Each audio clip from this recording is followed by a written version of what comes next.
Tanggal 4 itu aksinya damai, tapi kemudian terjadi kerusuhan yang pada akhirnya banyak adik-adik kita dari HMI yang tertangkap. Nah, saya meminta kepada kepolisian untuk mengusut bahwa ada dugaan SBY melanggar Undang-Undang KUHP 160, yaitu menghasut dan sebagainya. Dan juga pernyataan dari Himpunan Mahasiswa Islam PBHMI bahwa yang namanya organisasi lintas alumni yang silaturahmi lintas alumni yang melaporkan ini tidak ada. Jadi kesimpulannya organisasi ini hanya mengaku-ngaku saja, ya, hanya mengaku-ngaku. Ini masalah saya kira. Selamat malam pemirsa. Sejumlah aktivis Himpunan Mahasiswa Islam atau HMI jadi tersangka rusuh aksi 4 November. Namun Forum Alumni HMI menilai mantan Presiden Susilo Bambang Yudhoyono lah yang layak dipersalahkan. Apa yang sebenarnya terjadi? Prime Time News akan membedahnya bersama saya, Ade Mulya.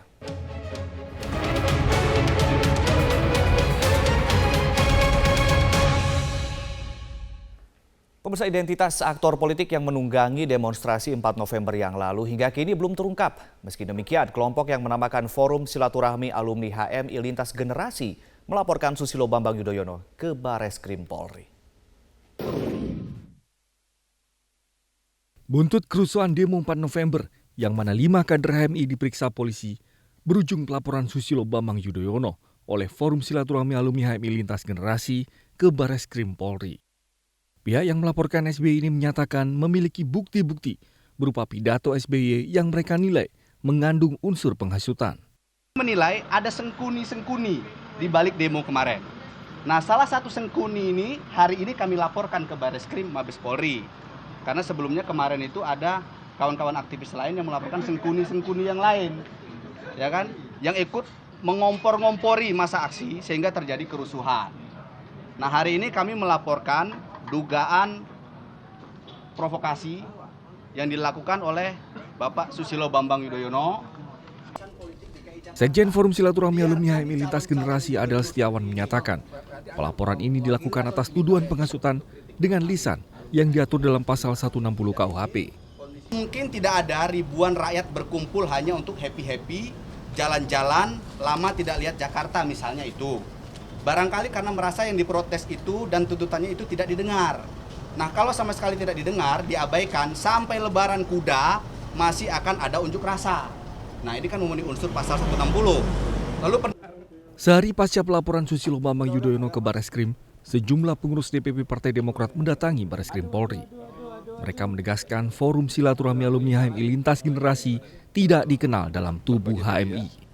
Jelas pernyataan Pak Yusuf Kalla dan juga pernyataan dari Himpunan Mahasiswa Islam PBHMI bahwa yang namanya organisasi lintas alumni yang silaturahmi lintas alumni yang melaporkan ini tidak ada.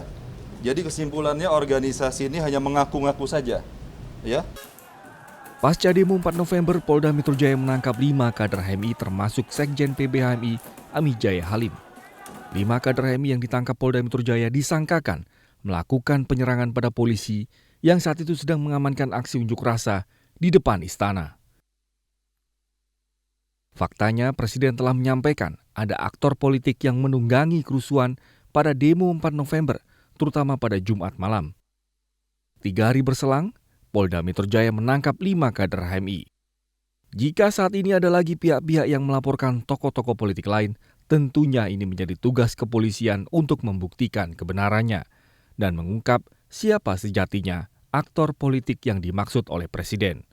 Tim Liputan, Metro TV.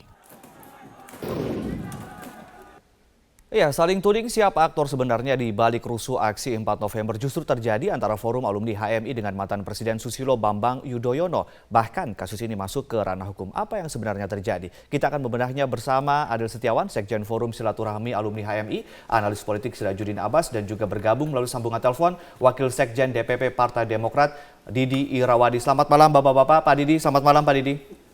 Selamat malam. Ya. Assalamualaikum. Ya, waalaikumsalam warahmatullahi wabarakatuh. Kita pertama ke Mas Adel terlebih dahulu. Apa yang sebenarnya terjadi? Karena faktanya juga beberapa oknum dari HMI juga kemudian ditangkap dan dijadikan tersangka. Apa yang sebenarnya terjadi?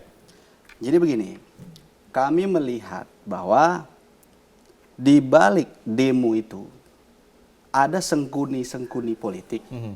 Sengkuni ini kan dalam tokoh pewayangan itu orang yang cerdas, punya kekuatan dan punya ambisi. Tapi licik. Nah, dia gunakan kecerdasan dia ini untuk menghasut orang sehingga terjadi perpecahan demi kepentingan dia dan kroni-kroninya. Nah, kami menduga SBY lah sengkuninya. Makanya kami laporkan ke Bareskrim Mabes Polri. Dasarnya apa? Dari Ada kalimat apa yang kemudian membuat Anda sangat kuat yakin bahwa salah satu sengkuninya adalah SBY? di dalam video rekaman pidato Pak SBY di Cikeas pada tanggal 2 November waktu itu. Awalnya memang kami melihat sejuk di pidato awal. Namun setelah kami dengar pada menit 22.15 misalnya, itu beliau menyatakan bahwa sampai lebaran kuda katanya, akan ada demo terus kalau Pak Ahok nggak diproses secara hukum. Dan terbukti besok tanggal 25 mau ada demo lagi. Ada nggak jaminan bahwa demo itu tidak akan rusuh? Ada nggak jaminannya? Yang namanya lebaran kuda itu kan tidak mungkin terjadi. Jadi sampai kapanpun kalau Pak Ahok nggak diproses akan ada demo terus. Ini menurut SBY. Baik. Di samping itu beliau juga menyatakan bahwa jika kalau ingin negara kita ini tidak terbakar oleh amarah para penuntut keadilan, maka Pak Ahok mesti diproses hukum. Baik, kita ke Pak Didi Irawadi. Pak Didi, kami ingin mendapatkan konfirmasi apakah kemudian aduan Anda melaporkan balik pihak dari Mas Adel ini batal, gagal, atau ditolak, Pak? Mungkin bisa dikonfirmasi. Begini, saya jelaskan dulu. Pertama, tadi saya sudah mendengar beberapa hal yang baru. Itu note ya, kita catat ya itu ya. Jadi tambahan fitnah baru yang kami cermati dan kami rekam ya. Nah, begini, ini kan jelas kemarin ya, sampai kemarin malam kami meminta konfirmasi dan mendapat masukan, dan juga Pak Yusuf Kalla sudah bicara di berbagai media. PBHMI juga sudah mengatakan ini organisasi yang tidak resmi yang hanya mengaku-ngaku. Nah, ini kami nggak akan masuk ke masalah tadi dulu. Ini kehadirannya ke Metro pun jadi masalah. Ini sah atau tidak gitu. Legal kapasitasnya apa? Legal standingnya apa? Kompetensinya apa? Jadi kami berpikir apakah harus kami tanggapi saudara siapa Adel. Kapasitasnya tidak jelas. Dan apakah ada izin dari HMI atau forum alumni HMI?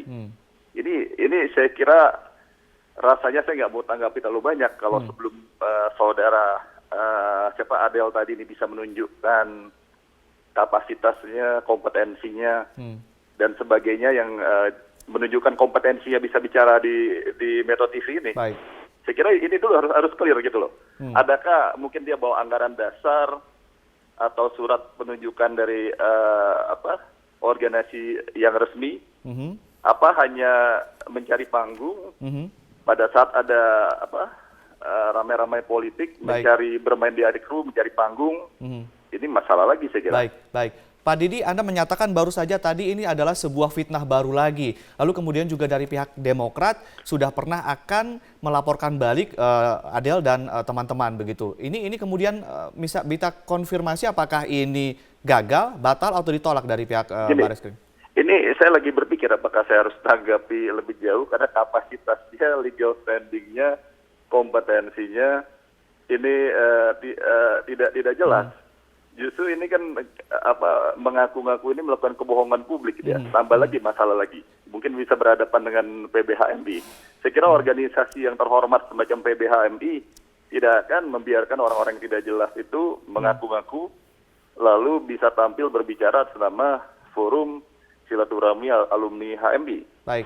Jadi saya pikir apakah saya harus menanggapi? Saya pikir kalau legal standingnya, kapasitasnya, lalu kompetensinya meragukan, saya pikir percuma saya tanggapi juga. Baik. Kita akan menanggapi persoalan hukum ketika saudara Adel ini mungkin di depan Metro TV bisa menunjukkan bahwa organisasi bagian dari struktur ada di dalam anggaran dasar bisa ditunjukkan, Baik. baru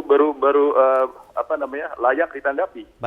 Baik Pak Didi, Mas Adel dan juga Pak Abbas, nanti kita akan sambung lagi. Kemudian nanti kita akan tanya konfirmasi dari Mas Adel sebetulnya siapa dia, lalu kemudian juga legal standingnya seperti apa. Nanti kita akan membahasnya usai jeda berikut. Pemirsa tetaplah bersama kami, Prime Time News akan segera kembali.